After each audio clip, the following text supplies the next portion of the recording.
Hi everybody, welcome back to my channel where we talk all things finance and investing. In today's video, I'm going to talk about the precious metal gold. It's had a fantastic year to date, up around 30% so far, so a lot of people are investing some. So should you do it? And if so, how would you do it? That's the subject of today's video. I'll actually outline 4 different ways that you can buy gold if you wish to do so. Alright, so the first way to buy gold is actually through buying physical gold bullion. So you can actually get online and find a provider who's willing to sell you gold in maybe a coin format or even a gold bar, depending on how much you want to put in. But this has been kind of the traditional way of buying gold over many, many years now. And people really like it because it's a physical asset. They can hold it, touch it, feel it, whatever. So physical gold bullion could be a way to go. Now the downside to buying physical gold bullion is you need a place to store it, and you need to think about things like security, for example. So if you want to keep it in your house and for bad luck you get burgled or something, of course there's a risk it's gone. That's a downside of buying physical gold. It can actually be a little bit more expensive to do so. The price may not be as good as you would get in the spot market, and then you need to get delivery as well and think about things like insurance. So depending on how much you're going to put into it, it may be more costly to do it this way, and you may not get as good a price. But if your motivations for buying gold is a hedge against all sorts of crazy things happening in the world, for example, and you're really feeling uncertain, then you may be willing to pay that premium. But physical gold is a way that you can get invested in gold. It's not quite as liquid as well. So what do I mean by that? Well, liquidity is how quickly and easily you can buy and sell something. If you're physically holding gold, it may not be as simple to sell it if you decide to sell it. And of course, the price you get for it may not be as good as you would get in the spot market. So liquidity can be a problem. The second way to buy gold is through ETFs, or ETCs as they're known here in the UK, exchange traded commodities. So with an exchange traded commodity, it's really very similar to an exchange traded fund that I've talked about many times on this channel.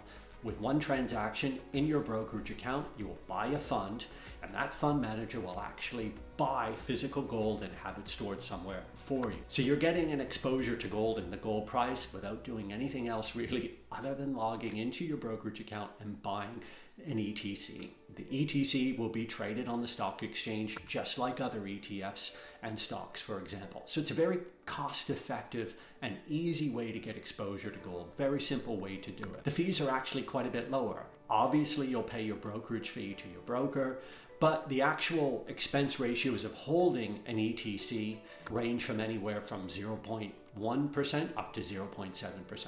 So it is pretty cost effective. Of course, your broker may have other fees as well, but overall, this is a cost effective way to go about investing in gold. And it's pretty straightforward. The liquidity on this would be easier as well. So when the time comes to sell gold, you can actually just log into your broker and sell the ETC. Of course, you don't have to worry about any physical storage as well. So this might be a good option for you. There are a couple of ETFs in the UK and the US that you may want to look at. These aren't investment recommendations, but the Royal Mint actually has an ETC under ticker RMAU. So that's one you could look at. And then iShares, one of the largest providers of exchange traded funds and commodities, has an ETC ticker SGLN. And if you're in the US, one of the most popular ones over there that you can invest in, listed in the US, is ticker GLD. So those are ones that you can look at if you wanted to invest this way. The third way to invest in gold is through gold mining stocks. And with this, would actually do the research and buy shares of companies that are gold miners. That's their business. Pretty easy to do. You just do it through a brokerage account like you would do with an exchange traded fund or commodity. Now, the downside to this, however, is the company still needs to execute on their business plan. They need to be skilled and very good at mining for gold, producing it, managing everything that comes with managing their business, whether that be debt, all sorts of other costs. All of this needs to be factored in. So it's a very indirect way of investing in gold. Remember, if a company doesn't perform well, but the gold price does, their share price might actually go down. So you may not be getting the exposure you want here. So it's a bit of a riskier way to do it. Now, you can hedge that risk a little bit by buying an exchange traded fund that goes and buys the shares of these companies and the gold miners. This is a very popular way to do it, for sure. I've seen a lot of clients do this. So if you want to diversify the risk of buying shares in individual companies that are gold miners, then you can look at buying an exchange traded fund that invests in them. A fourth way to invest in gold is through spot gold or futures contracts. Now this is much more complex. When you trade spot gold, and I would say that this is more of a trading strategy than an investment strategy, but when you do that, you're doing it on leverage. So what do I mean by that? Well, your broker is only going to ask for a deposit on the total value on your trade. They're going to lend you the rest, and that makes this a lot more risky. When you're only putting down a deposit, then of course it magnifies your gains, but it also magnifies your losses. After 20 years working in the financial markets for providers who offer spot gold and gold futures, I can say I've seen a lot of people not do very well on this. It's very high risk, and be very careful if you want to go down this road, but it is available to you. If you think the gold will have a shorter term move, then it might be a way to do it, actively trading around it, but be aware of the risks. If you're going to do spot gold and you hold the position overnight, which is typically 5 p.m. New York time, then you'll have an overnight financing fee as well. And of course, with interest rates having gone up so much over the last few years, this overnight financing fee can be quite high. So remember that if you're going to get into spot gold trading. Overall, I would not recommend spot gold or futures contracts for beginners.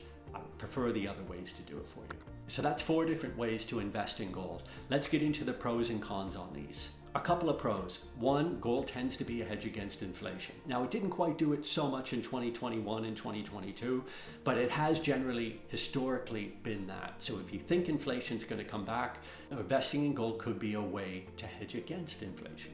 Gold can be a good diversifier as well. If you have mainly stocks and bonds in your portfolio, and if you're a little bit worried what's going to happen in the stock market or with interest rates, you may want to diversify your portfolio a little bit and add some gold into your portfolio through these ways that I've mentioned. A final pro of investing in gold, it is something that's been popular for hundreds of years.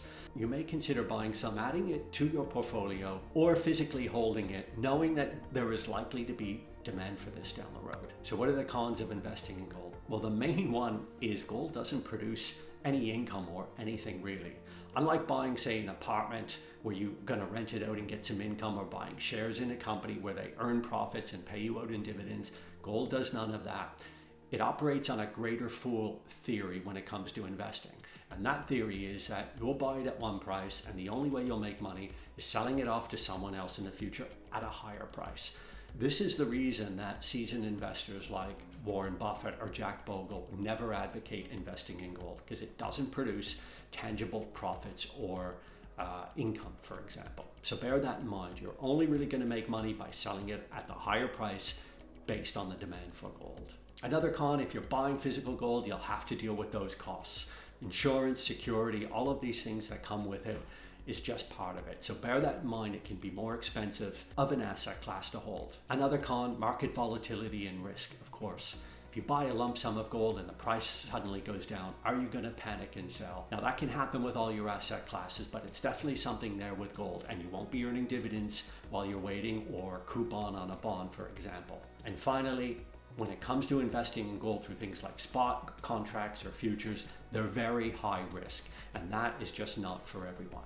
So there you have it, 4 different ways to invest in gold, along with some pros and cons. Now, if you're wondering what I do as someone who's invested over 20 years and have seen hundreds, if not thousands, of client accounts and how they run their accounts, well, I don't invest in gold at all. And the reason for that mainly is back to what Warren Buffett and Jack Bogle said. It doesn't really produce dividends or anything. If you look over history, gold is actually compounded yearly at around 5.5% going back to the late 70s up to 2024. If you compare that to the S&P 500, well, that compounds at around 10%. So it's almost double the return than gold. So personally, I just rather have my money invested in the S&P 500 and in those companies which produce profits and pay out dividends, which I can reinvest. So for me, gold does not play a part in my portfolio. Now, another thing you could consider, if you're feeling a bit uncertain and you want to get a bit of gold exposure, why not add, say, 5% through an exchange traded commodity like I mentioned earlier? This could be a simple way to diversify a little bit, give yourself some peace of mind, and overall give you some exposure to gold. In my opinion, going up to 5%, there's nothing really wrong with that, so something you can consider. So that's my video on gold. 4 ways to get invested: tangible gold via physical gold bullion, exchange traded commodities, exchange traded funds if you're in the US, investing in the company shares of gold miners or ETFs of companies that mine for gold, and finally, spot contracts or futures. If you like the video, why not hit the like button? It would really help me out. Subscribe to my channel for more videos like this. Leave me a comment. Tell me if there's anything else that you would like me to cover on my channel. And also, you may enjoy this video right here, which I did recently on small caps. They're really starting to move again. So click on this video right here to learn more about small cap stocks. I'll see you over there. And again, all the best in your savings and investment journey.